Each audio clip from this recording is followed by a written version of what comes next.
The merchant business groups, though relatively new in the long sweep of history, had quickly risen to prominence by the 18th century.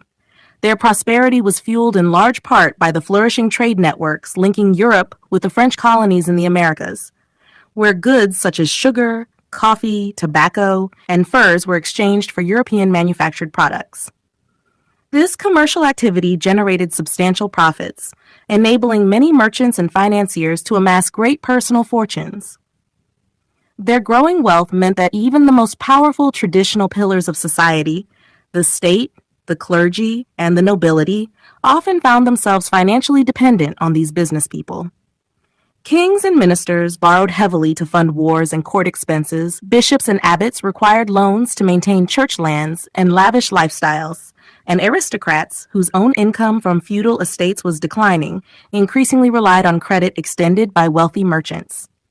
Yet, despite their financial influence, this emerging middle class, or bourgeoisie, remained excluded from the political decision-making process. In the rigid social hierarchy of the time, political power was monopolized by the nobility and clergy. The bourgeoisie held no hereditary titles, and therefore no claim to the privileges of the first and second estates. Without political rights, they could not directly shape laws or policies that affected their trade, property, and livelihoods. Socially, too, they occupied an ambiguous position.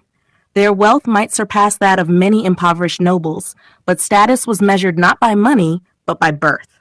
Members of the middle class often found themselves the targets of subtle and sometimes overt humiliations. Nobles dismissed them as commoners, refused to socialize with them on equal terms, and treated their ambitions as presumptuous. Even in matters of law, the bourgeoisie lacked the protections and immunities enjoyed by the upper estates. This combination of economic strength and social political exclusion created a simmering tension in French society.